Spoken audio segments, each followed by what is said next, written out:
Rajkot મેઘધનુષ્ય group દ્વારા સૌરાષ્ટ્ર હાઈસ્કૂલના હોલમાં health awareness seminar યોજવામાં આવ્યો હતો, જેમાં વિશાળ સંખ્યામાં પરિવાર ઉપસ્થિત રહ્યા હતા. આજના સમયમાં હવા, પાણી અને ખોરાકની અશુદ્ધતાને કારણે થતા વિવિધ રોગો અંગે નિષ્ણાંતોએ પ્રવચન આપ્યું હતું. કાર્યક્રમમાં પાણીની કેવી અશુદ્ધતા હોય છે તેનું પ્રત્યક્ષ ડેમો રજૂ કરીને અને જંતુનાશક દવા છાંટેલા શાકભાજીની ઉપર કેવું પડ હોય છે તેનું નિર્દેશન કરવામાં આવ્યું હતું. આ કાર્યક્રમને સફળ બનાવવા શૈલેષ શિશાંગિયા, કૃણાલ શિંગાળા, વનરાજ કાનગડ, છાયાબેન પટેલ વગેરે આગેવાનોએ જહેમત ઉઠાવી હતી. મારું નામ વ્રજલાલ કાચા છે અને હું જિલ્લા શિક્ષણ અને તાલીમ ભવનમાં પ્રાચાર્ય તરીકે કામ કરતો હતો. અત્યારે નિવૃત્ત છું.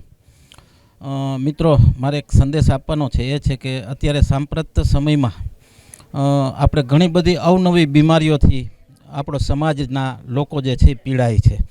તો આપણું શરીર જે છે એ ખરેખર કઈ વસ્તુઓથી મુશ્કેલીમાં આવે છે એ આપણે ધ્યાન રાખવું જોઈએ. તો કુદરતે આપણે આપેલી 3 વસ્તુઓ છે: હવા, પાણી અને ખોરાક.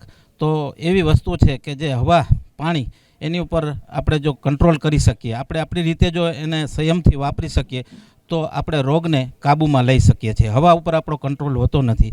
મિત્રો, મારે એક વાત એ પણ કહેવી છે કે આજના સમયમાં અને સમાજને જાગૃત ખરેખર કરવાની જરૂર છે કે આપણી જીવનશૈલી જે છે, આપણું જીવન ધોરણ છે, એ ખોરાકને અનુસંધાને અને ખાસ તો પાણીના અનુસંધાને કેવી રીતે આપણે એનો ઉપયોગ કરીએ તો જેથી કરીને જે કોઈ મોટા રોગ જે છે એનો આપણે શિકાર ન થઈએ.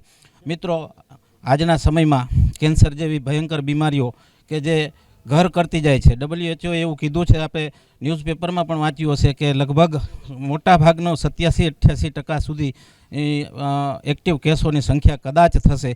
તો આનાથી બચવા માટે આપણે સતત પ્રયત્ન કરવા પડશે. મિત્રો, આ કાર્યક્રમની અંદર આજે લગભગ 250થી 260 જેટલી વ્યક્તિઓ ઉપસ્થિત રહેવાની છે અને તમામ મિત્રોને આ સંદર્ભે અમે જાગૃત કરવા માટેનો પ્રયત્ન કરીએ છીએ. પ્રથમ તો મારું નામ સંજય શીખલિયા. બેઝિકલી હું LICમાં છું છેલ્લા 22 વર્ષથી. પણ 22 મહિનાથી આજનો જે કાર્યક્રમ છે એની રૂપરેખા એ છે, જે પ્રોજેક્ટ અમે ચલાવીએ છીએ કે બેક ટુ ઓરિજન, મૂળ તરફ પાછા ફરો. જે આજથી 100 વર્ષ, 70 વર્ષ, 80 વર્ષ પહેલાં બીમારી મુક્ત લોકો જીવતા હતા, લોકો આટલી ગોળીઓ નહોતા ખાતા, જે આજની તારીખે લગભગ 10 ઘરમાંથી 5 થી 7 ઘરમાં કંઈક ને કંઈક રૂપમાં ગોળી ખવાય છે. તો શા માટે ખવાય છે? એની પાછળની નાની નાની ઉંમરે જે ડાયાબિટીસ, BP, કેન્સર, ગેસ, અપચો, લોકોને આવી બીમારીઓ આવતી જાય છે, જે વર્ષો પહેલાં આ ઉંમરે નહોતી જોવા મળતી. એની પાછળનું કારણ શું છે? એ કારણના અવેરનેસ માટે જે જીવનની મૂળભૂત જરૂરિયાત હવા, પાણી ને ખોરાક, એમાંની મુખ્ય જે જરૂરિયાત છે એ પાણી, કે જે 72% આપણા બોડીમાં છે. જે વર્ષો પહેલાં જે મળતું એ શું પાણી હતું અને આજે જે અમે દેખાડવા જઈ રહ્યા છીએ આયોજનમાં એ શું પાણી છે, એ બંને વચ્ચેનો ડિફરન્સ શું છે અને શું શું ફાયદા થાય છે અને શું કામ બીમારી આવતી ને શું કામ બીમારી ન આવે ને દવા મુક્ત જે લાખો કરોડોના ખર્ચા લોકો કરે છે છતાંય વ્યક્તિને બચાવી નથી શકતા. એ જ વસ્તુ જો આપણી ખાલી ખાણી અને પીણી સુધરી જાય તો કેટલી બધી દવા બચી શકે એમ છે, લોકોને બચાવી શકીએ છીએ અને નિરોગી અને લાંબુ જીવી શકીએ. કંઈક આવા અમે પ્રયાસ રૂપે આજે અમારી આ થીમ છે, બીજો કોઈ ઉદ્દેશ નથી. Thank you.